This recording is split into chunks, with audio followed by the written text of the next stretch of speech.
தேவன் பிரதானமாக 2 காரியங்களுக்காக உங்களை ரட்சித்திருக்கிறார். முதலாவது என்ன தெரியுமா?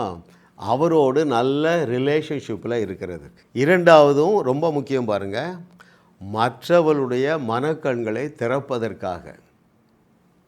ரைட்? அப்படி என்றால் என்ன பொருள்? கிறிஸ்துவுக்குள் நீங்கள் யார் என்பதை அறிந்து கொள்ளக்கூடிய ஒரு பிரகாசமுள்ள மனக்கண்கள் உண்டாகத்தக்கதாக. அப்படி என்றால் என்ன பொருள்? கிறிஸ்துவுக்குள் நீங்கள் யார் என்றால் என்ன பொருள்?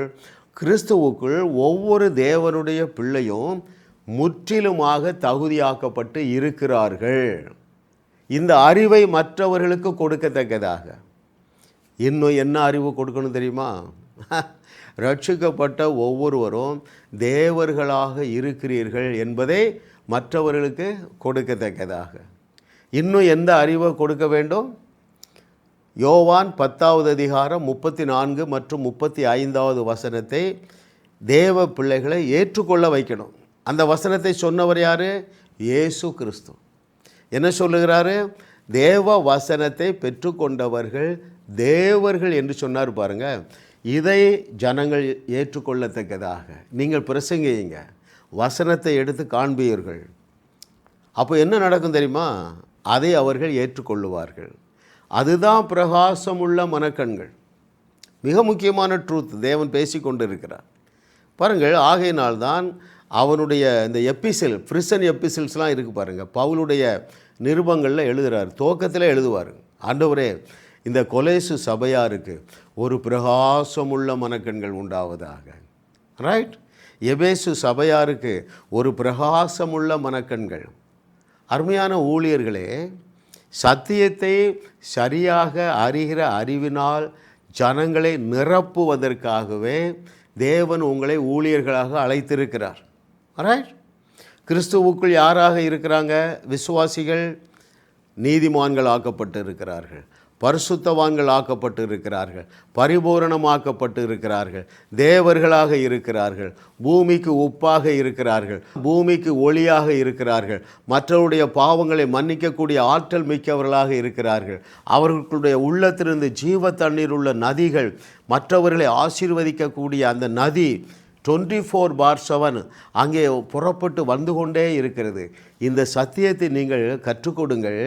அப்பொழுது அவருடைய கண்கள் திறக்கப்படும். கிறிஸ்துவுக்குள் தங்களுடைய ஸ்டேட்டஸ் அறிந்து கொள்ளுவார்கள்.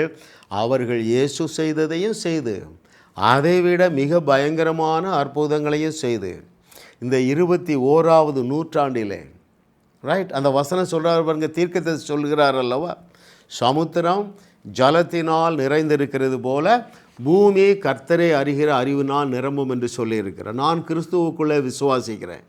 என்ன தெரியுமா? இதை கேட்டுக்கொண்டிருக்கிற ஒவ்வொருவரும் உலகத்தை உலுக்குவீர்கள். அப்படி என்றால் என்ன பொருள்? இயேசு செய்ததை விட மிகப்பெரிய அற்புதங்களை செய்து நாம் ஆராதிக்கிற தேவனே ஒரே தேவன் என்று வையகத்திற்கு வழிகாட்டும்படியாகவே தேவன் உங்களை என்னோடு இணைத்திருக்கிறார். அருமையான தேவர்களே, ஆமாம், வேறு எதற்காகவும் இந்த 21வது நூற்றாண்டிலே ஜாஸ் மினிஸ்ட்ரி வழங்குகிற வாழுவோம், வையகத்தையும் வாழ வைப்போம் என்கிற செய்திகள் எதற்காக? கிறிஸ்தவ வட்டாரம், தேவனுடைய பிள்ளைகள் தங்களுக்கு இருக்கிற தகுதியையும் தங்களுக்கு இருக்கிற அந்த சூப்பர் நேச்சுரல் பவரையும் அறிந்து ஒரு பிரகாச மனக்கண்களை அவர்கள் பெற்று அவர்களும் வாழ்ந்து வையகத்தையும் வாழ வைப்பார்கள் என்று கர்த்தர் சொல்லுகிறார்.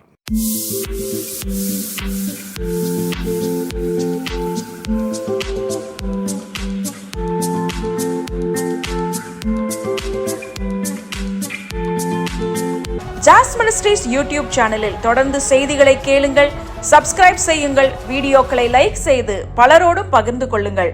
அவர்களும் ஆசீர்வதிக்கப்படட்டும்.